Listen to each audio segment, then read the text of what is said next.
ప్రభువు పేరిట మీ అందరికీ షలోం. ఈరోజు దేవుని వాగ్దానము. నా శోధనలలో నాతో కూడా నిలిచియున్నవారు మీరే. లూకాసు వార్త 22వ అధ్యాయము 28వ వచనం.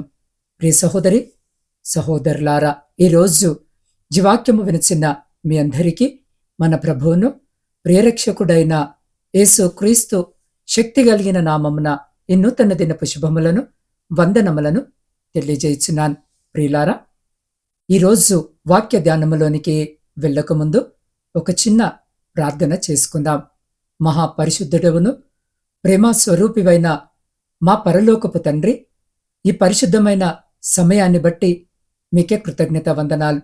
ప్రభువా, ఇప్పుడు నీ వాక్యాన్ని ధ్యానిస్తూ ఉండగా మా హృదయాలను తెరవండి. మాట్లాడేది నేను కాదు తండ్రి, నీ పరిశుద్ధాత్మ ద్వారా నాతోనూ మాతోనూ మాట్లాడమని వేడుకుంటున్నాను. అయ్యా, వినే చెవిని, గ్రహించే మనసును మాకు దయచేయండి. అయ్యా, విత్తబడిన వాక్యము నూరంతలుగా ఫలించి మా జీవితాలను మార్చడానికి సహాయపడమని మా రక్షకుడును నీ ప్రియకుమారుడైన యేసు క్రీస్తు శ్రేష్టమైన నామములో అడిగి పొందుకొని ఉన్నాము తండ్రి, ఆమెన్. ప్రియులారా, ఈరోజు మనం ఒక ప్రాముఖ్యమైన ప్రశ్నను వేసుకుందామా? మనము నమ్ముతున్న దేవుడు ఎవరు? అనేక సార్లు మనము సమస్యల సుడిగుండములో ఉన్నప్పుడు, మన ప్రార్థనలకు సమాధానము రానప్పుడు దేవుడు మనకు దూరముగా ఉన్నాడని భావిస్తాము. కానీ పరిశుద్ధ గ్రంథము సెలవిస్తుంది, ఆయన ఆపత్కాలములో నమ్ముకోదగిన సహాయకుడు అని. లోకములో స్నేహితులు మనల్ని విడిచిపెట్టవచ్చు, ఆస్తిపాస్తులు కరిగిపోవచ్చు, ఆరోగ్యము క్షీణించవచ్చు. కానీ యెషయా గ్రంథము 49వ అధ్యాయము 16వ వచనములో దేవుడు అంటున్నాడు, చూడుము, నా అరచేతుల మీదనే నిన్ను చెక్కియున్నానని. ప్రియులారా, శిల్పి ఒక రాయిని చెక్కినప్పుడు అది ఒక ఆకృతిని పొందుతుంది. అలాగే దేవుడు ఈరోజు జీవాక్యాన్ని వినిచిన మీ జీవితాన్ని ఒక ఉద్దేశముతో నిర్మిస్తున్నాడు. ఈరోజు జీవాక్యము వినిచిన మీరు పెడుతున్న కన్నీరు వృధా కాదు. మీరు పడుతున్న వేదనకు ఆయన దగ్గర ఒక పరిష్కారం ఉంది. ఈ వాక్యము ద్వారా దేవుడు మీతో వ్యక్తిగతముగా మాట్లాడాలని ఆశ కలిగి ఉన్నాడు. అందుకే ఈరోజు జీవాక్యము వినిచిన మీరు మీ హృదయపు తలుపులను తెరిచి జీవాక్యాన్ని స్వీకరించండి. ప్రియులారా, చదవబడిన మాటను ఎవరు సెలవిస్తున్నారు అనంటే ప్రభువైన యేసుక్రీస్తు వారు. ఈ భూమి మీద మనుష్య కుమారునిగా ఉన్నటువంటి సమయంలో తన శిష్యులతో దేవుడి మాట సెలవిస్తున్నాడు. ఏమని అంటే, నా శోధనలలో లేదా శ్రమలలో నాతో కూడా నిలిచి ఉన్నవారు మీరే అని. ఈ ఉదయకాల సమయములో ఎక్కువసేపు సాగదీయకుండా ఒకే ఒక ప్రశ్న మనమందరము ఎవరికి వారము వేసుకోవాలి అని అనుకుంటే, దేవుడు మనల్ని గురించి ఇలాంటి ఒక సాక్ష్యాన్ని ధైర్యంగా చెప్పగలరు. ఎవరి వ్యక్తిగత జీవితము గురించి వారికి తెలుసు. మనము శ్రమల్లో దేవుని కోసము నిలబడగలుగుతున్నామా లేదా అనేది మనకు తెలుసు. మన విశ్వాసము పరిస్థితులను బట్టి మారిపోయేదిగా ఉందా? మన నమ్మికంతా బాగున్నప్పుడు, అన్నీ బాగున్నప్పుడు మాత్రమే దేవుని మీద స్థిరముగా ఉంటూ, ఏదైనా ఒక శ్రమ కలిగినప్పుడు, ఏదైనా ఒక కష్టము కలిగినప్పుడు, ముఖ్యముగా దేవుని నిమిత్తము, దేవుని వాక్యము నిమిత్తము ఏదైనా ఒక శ్రమ కలిగినప్పుడు స్థిరంగా మన విశ్వాసము ఉండగలుగుతుందా లేదా సడలిపోతూ ఉందా? విశ్వాసము దేవుని మీద ఉండవలసింది. మనుషుల మీదికి, లోకములో ఉన్నటువంటి వస్తువుల మీదికి, లోక సంబంధమైన వాటి మీదికి మరలిపోతా ఉందా అని మనకి మనమే ఆలోచించుకోవాలి. ఎవరన్నా మన గురించి ఏదైనా ఎత్తి చూపిస్తే మనకి బాధ కలుగుతుంది. కానీ ప్రతి మనిషి తనను తాను పరీక్షించుకుంటే, తనను తాను విమర్శించుకుంటే ఏ సమస్య ఉండదు కదా. ఈ ఉదయకాలము మనమందరము ఒక్క నిమిషము సమయము తీసుకొని ఈ విషయాన్ని గురించి ఆలోచిద్దాం. దేవుడు నా గురించి ఇలాంటి ఒక సాక్ష్యాన్ని ధైర్యంగా చెప్పగలరా? నా శోధనలలో, నా శ్రమలలో మీరు నాతో కూడా నిలబడ్డారు అని ధైర్యముగా ఆయన చెప్పగలరా అని ప్రియులారా, ఈ క్రైస్తవ జీవితము మనం ఈ లోకములో జీవిస్తూ ఉన్నప్పుడు క్రీస్తు కొరకు మనము జీవించాలి అని అనుకున్నప్పుడు హింసలే కలుగుతాయి. లోకము మనల్ని ద్వేషిస్తుంది, లోకము మనల్ని వెలివేస్తుంది, లోకము మనల్ని దూషిస్తుంది, నిష్కారణంగా మన మీద పడుతుంది, నిష్కారణంగా మనల్ని బాధ పెట్టాలని చూస్తుంది. కేవలము క్రీస్తు గురించి ప్రకటించడాన్ని బట్టి, క్రీస్తుని విశ్వసించడాన్ని బట్టి, క్రీస్తును ఆరాధించడాన్ని బట్టి లోకము మన మీద నిందలు వేస్తుంది, వాళ్ళని అపహాస్యము చేస్తుంది, గాయపరుస్తుంది. ఇంకా చెప్పాలి అనంటే యేసు క్రీస్తు ప్రభువారిని సొంత రక్షకునిగా అంగీకరించినటువంటి కారణాన్ని బట్టి మనము అనేకులకు విరోధులుగా మార్చబడుతూ ఉంటాం. అయితే దేవుని వాక్యము ఆ విషయాన్ని ముందుగానే చెప్పింది. క్రీస్తు యేసునందు సద్భక్తితో బ్రతకనుద్దేశించిన వారు హింస పొందుతారు అని. అవును ప్రియులారా, అది సామాన్యమైన విషయము. ప్రత్యేకించి ఏదో ఒక గొప్ప వింత ఏదో జరుగుతుందని మనము ఆశ్చర్యపోవలసినటువంటి పని లేదు. నన్ను లోకము ద్వేషించింది కాబట్టి మిమ్మల్ని కూడా ద్వేషిస్తుంది. లోకములో మీకు శ్రమ కలుగును, అయినా ధైర్యము తెచ్చుకోండి అని దేవుడు చాలా స్పష్టముగా సెలవిచ్చాడు. అయితే ఎలాంటి పరిస్థితుల్లోనైనా, ఎన్ని శ్రమలైనా, ఎన్ని హింసలైనా, కరువైనా, ఖడ్గమైన, ఉపద్రవమైన, వస్త్రహీనత అయినా, ఈ లోకములో అవమానమైన, నిందలైన, చివరికి ప్రాణాపాయమే కలిగిన మనము దేవుని కోసము, యేసయ్య సంతోషము కోసము నిలబడాలి. దేవునికి మహిమ కలుగునుగాక. ప్రియులారా, ఈ లోకములో మన ప్రాణాన్ని తీసేవారికి మనమెప్పుడు భయపడకూడదు. దేవుని కోసము ఏదైనా మనము విడిచిపెట్టడానికి సిద్ధపడాలి. ఆయన కోసము మనము నిలబడాలి. ఎలాంటి శోధనలైనా, ఎలాంటి శ్రమలైనా నేను నా దేవుని కోసము అని ధైర్యముగా నిలబడాలి. శక్తి సామర్థ్యాలు ఒక విశ్వాసిగా, క్రైస్తవులముగా మనందరికీ ఉండాలి. అపవాది యొక్క గురి ఏంటి అనంటే ఇదే, మనము ఆయన మీద కలిగి ఉన్నటువంటి విశ్వాసాన్ని తొలగించాలి. ఏదో ఒక రీతిలో శ్రమను కలిగించి, శోధన కలిగించి, మనకి బాధ కలిగించి, నిష్కారణంగా మనల్ని అవమానపరిచి, ఇంకెందుకు దేవుని నమ్మడాన్ని బట్టే కదా ఈ శ్రమలు నాకు వస్తున్నాయి, దేవుని దగ్గరికి వెళ్ళడాన్ని బట్టే ఫలానా వాళ్ళు నన్ను నిందిస్తున్నారు, నన్ను అవమానపరుస్తున్నారు, నన్ను దూషిస్తున్నారు, హింసిస్తున్నారు, కాబట్టి యేసయ్యను విడిచిపెడితే, ఆయన మీదున్న విశ్వాసములో నుండి నేను తొలగిపోతే ఏ సమస్య ఉండదు అని చాలామంది ఈ రోజుల్లో చిన్న చిన్న హింసలకి, చిన్న చిన్న కష్టాలకి, శ్రమలకి తొలగిపోతూ ఉన్నారు. వీరినే దేవుడు ఉపమాన రీతిగా చెబుతూ, ఈ మనిషి కుమారునిగా భూమి మీద ఉన్న సమయంలో ఉపమాన రీతిగా చెబుతూ చెప్పారు. రాతి నేలన వాక్యము విత్తబడినవాడు అంటే ఇలాంటి హృదయము కలిగినవాడే అని. విత్తువాని ఉపమానము గురించి మనందరికీ తెలుసు. ఒక విత్తువాడు విత్తనాలు విత్తుతూ వెళుతుంటే కొన్ని త్రోవ పక్కన పడ్డాయి, వాటిని పక్షులు ఎత్తికెళ్ళిపోయాయి.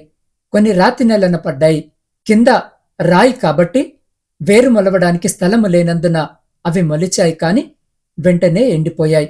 కొన్ని ముళ్ళ పొదల్లో పడ్డాయి, ముళ్ళ పొదలు వాటిని అణిచివేశాయి.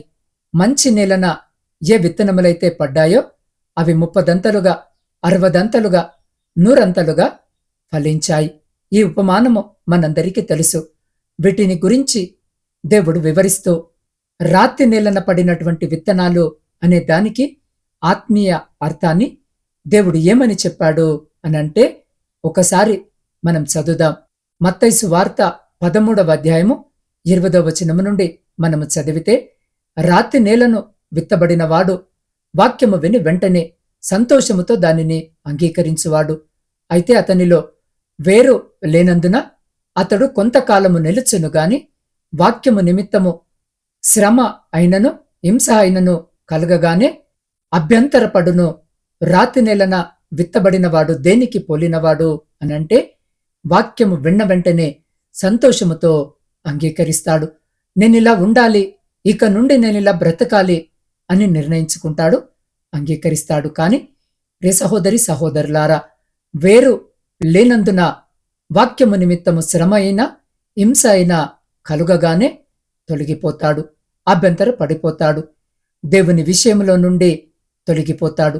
ఇక్కడ మనము చదువుకున్నటువంటి మూల వాక్యములో కూడా దేవుడు నా శోధనలలో నాతో కూడా నిలిచి ఉన్నవారు మీరే అనే విషయాన్ని చెబుతూ కిందికి వచ్చిన తర్వాత 2 వచనాల తర్వాత అపవాది యొక్క గురి కూడా అదే అని దేవుడు చాలా స్పష్టముగా చెప్పాడు. దేవుని మీద ఉన్నటువంటి ఆ నమ్మిక నుండి తప్పించాలి తన శిష్యులని అనేది అపవాది యొక్క గురి. చూద్దామా? లూకాసు వార్త 22వ అధ్యాయము 31వ వచనము నుండి మనము చదివితే, సీమోను, ఇదిగో సాతాను మిమ్మను బట్టి గోధుమల వలె జల్లించుటకు మిమ్మను కోరుకొనగానే నీ నమ్మిక తప్పిపోకుండునట్లు నేను నీ కొరకు వేడుకొంటిని. నీ మనసు వెరిగిన తర్వాత నీ సహోదరులను స్థిరపరచమని చెప్పెను. దేవునికే మహిమ కలుగునుగాక. అవును ప్రియ సహోదరి సహోదరుడా, గోధుమలను జల్లించినట్లుగా జల్లించాలని అపవాది శిష్యుల గురించి కోరుకుంటున్నాడంట.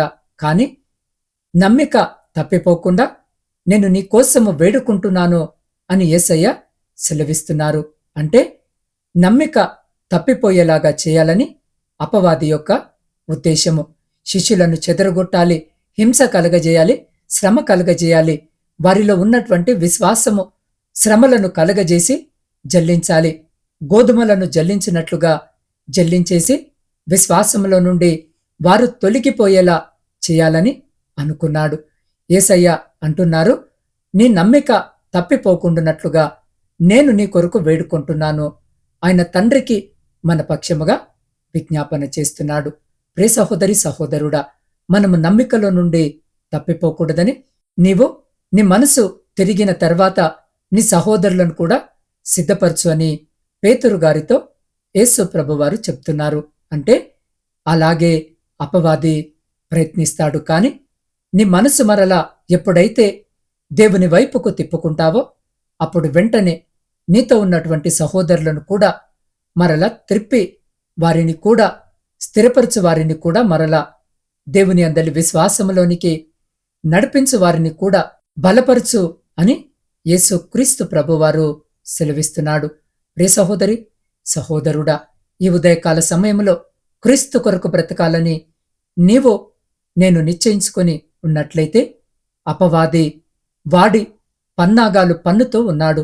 ఆయన నుండి మనల్ని వేరు చేయాలని, ఆయనలో ఉన్న విశ్వాసాన్ని సడలి పోయేలాగా చేయాలని, శ్రమలు అభ్యంతరాలు కలగజేసి మనల్ని బాధపెట్టాలని, దేవుని కొరకు నిలబడే శక్తి సామర్థ్యాలు లేనివారిగా చేయాలని, ఇందాక రాత్రి నేలన విత్తబడినవాడు అనే మాటను చెబుతూ వాక్యము నిమిత్తము శ్రమ అయినా హింస అయినా కలగగానే ఈనాడు చాలా మంది తొలగిపోతున్నారు, యేసయ్యను విడిచిపెట్టేస్తున్నారని చెప్పాను కదా. అయితే ఈ రోజుల్లో అలాంటి వాళ్ళు ఎక్కువ మంది ఉండగా వాళ్ళు మాత్రమే కాదు, కాని ప్రాణము పోగొట్టుకోవలసిన పరిస్థితి ఎదురైనా కూడా దేవుని కోసము నిలబడేవారు చాలా మంది ఉన్నారు. ఈనాటి క్రైస్తవ్యములో శ్రమ అయినా హింస అయినా బాధ అయినా ద్వేషమైనా దూషించిన నిందించిన అవమానపరిచిన కొట్టినా ఏమి చేసినా మన ప్రాణము తీసినా సరే చంపివేసినా సరే మన ప్రాణాలైనా ఇవ్వడానికి సిద్ధముగా ఉన్నాము. కాని క్రీస్తు ఎడల మనకున్న విశ్వాసముల నుండి తొలగి పోము అని చెబుతూ ఏదన్నా కోల్పోవడానికి సిద్ధముగా దేవుని కోసము రోషముగా నిలబడేవారు ఈరోజు చాలా మంది ఉన్నారు.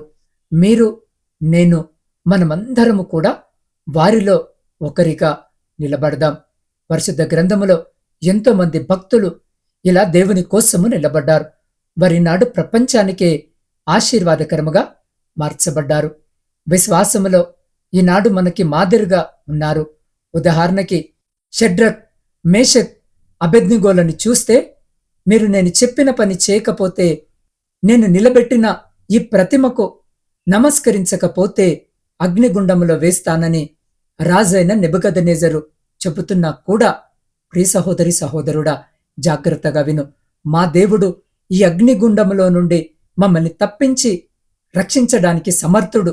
ఒకవేళ ఆయన రక్షించకపోయినా ఇలాగే మేము దేవుని కోసము మా ప్రాణాలైనా ఇచ్చేస్తాము, కానీ మేము ఈ పని చేయమన్నారు.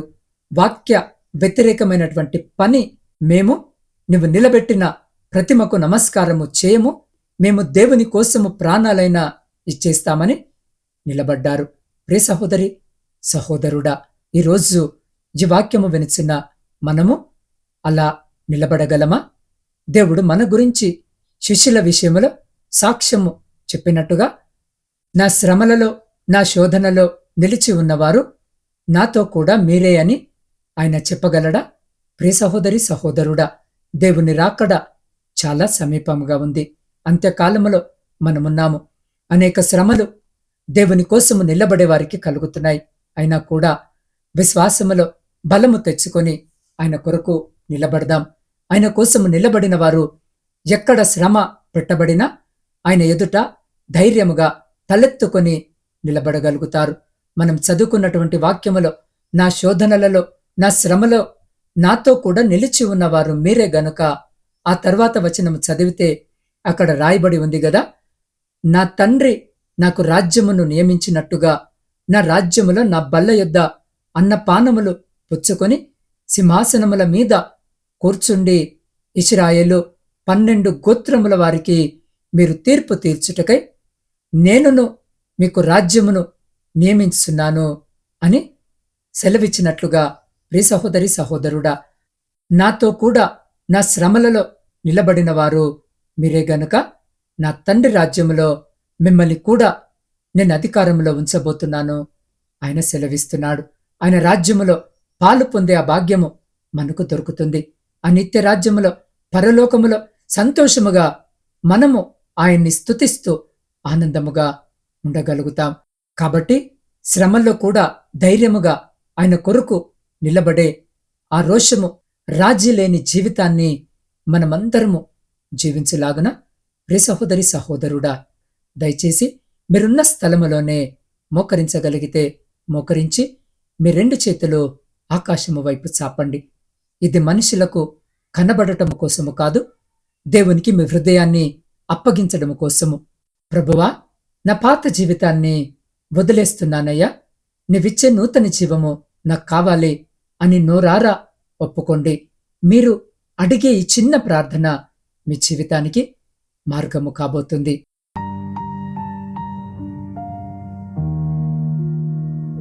నీ శోధనలలో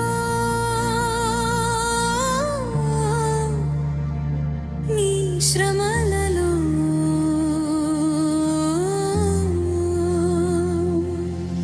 నీ తోడై నిలిచే భాగ్యము నీయవా యేసయ్యా.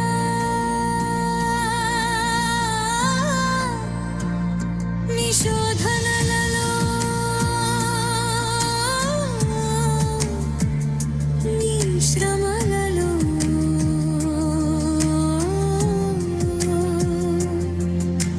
నీ తోడై నిలిచే భాగ్యము నీయవా యేసయ్యా.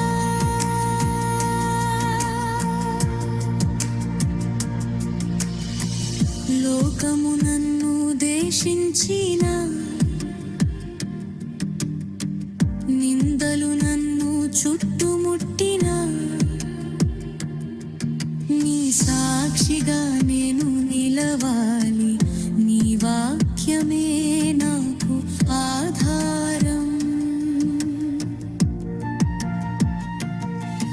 అన్నీ బాగున్న వేళ నీ వెంట నడచుట కాదు, కన్నీరు కార్చే వేళ నీ పాదము విడువక ఉండుటయే.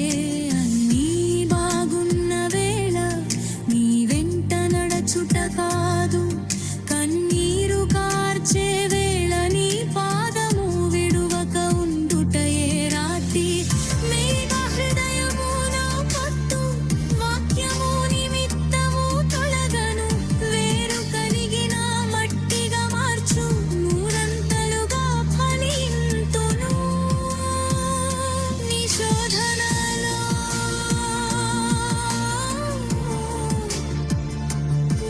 శ్రమలలో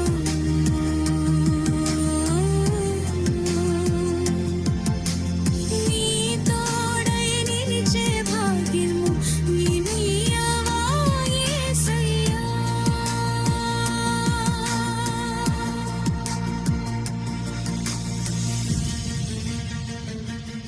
ప్రియ సహోదరి సహోదరుడా, మనం పాడుకున్న ఈ పాట మన తీర్మానము కావాలి. యేసయ్య తన శిష్యులను చూసి ఎంత ధైర్యముగా చెప్పగలిగారు, నా శోధనలో నాతో కూడా నిలిచి ఉన్నవారు మీరే అని.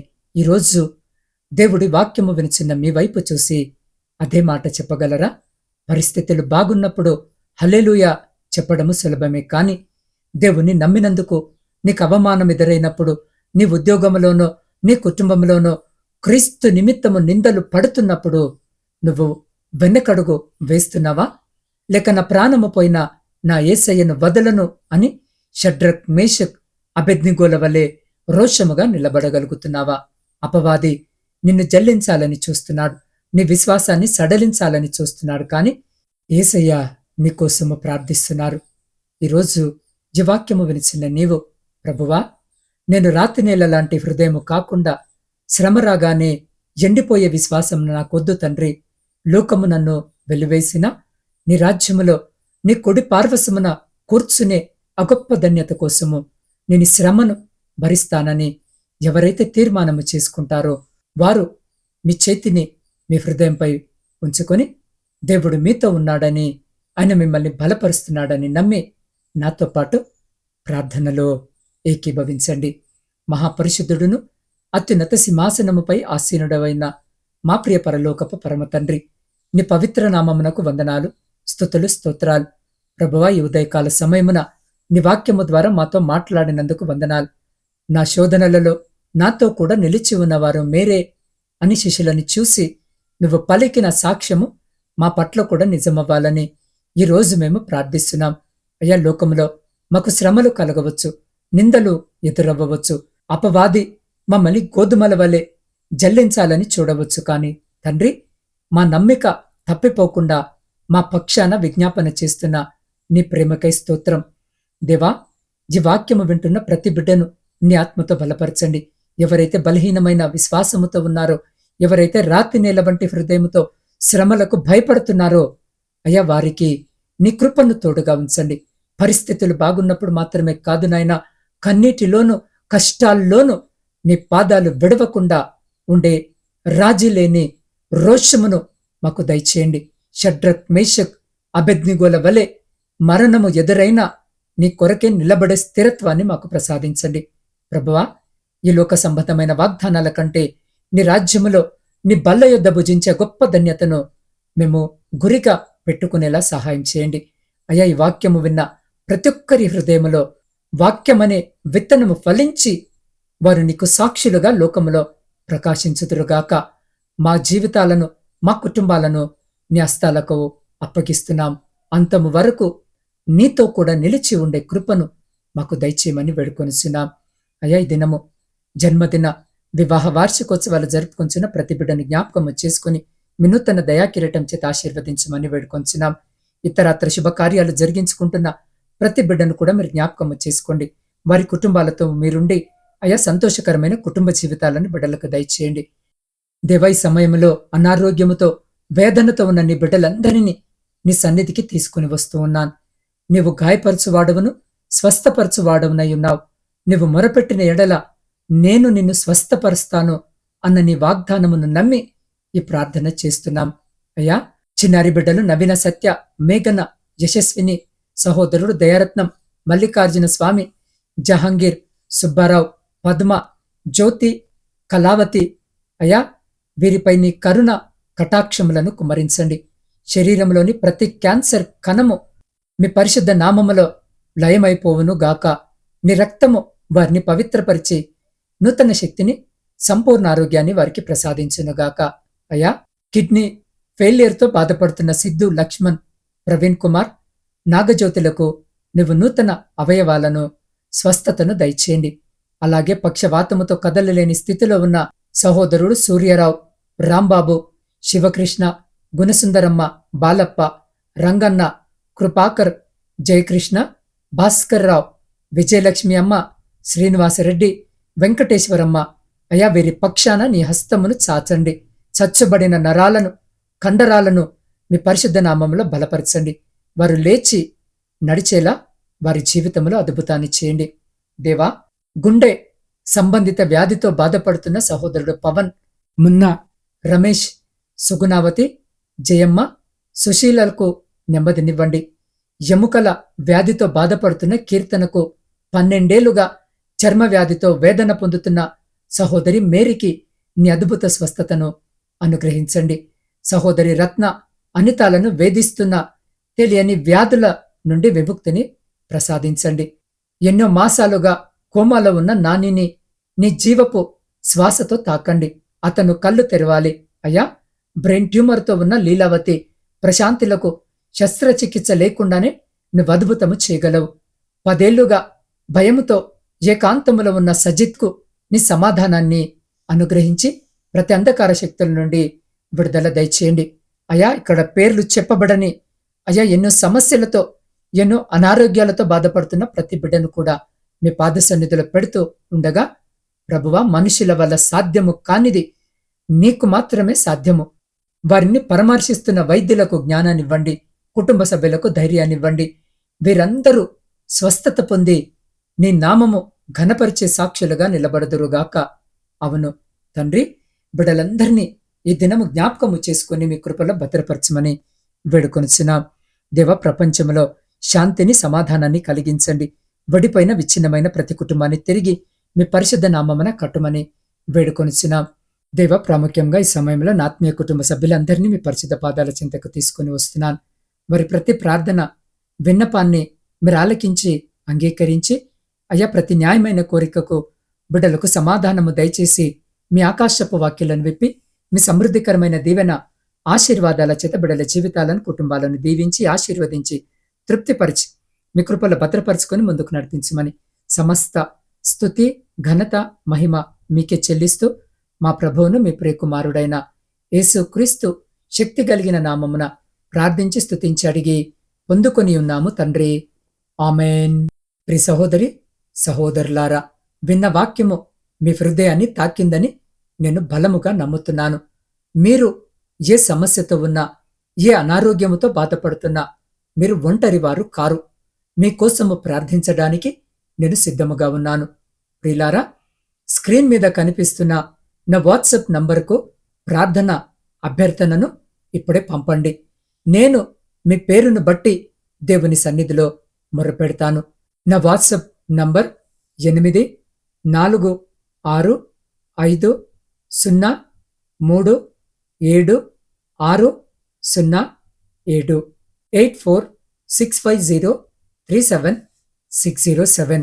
దేవుడు మిమ్మల్ందరినీ దీవించి ఆశీర్వదించి కాపాడును గాక. ఆమెన్.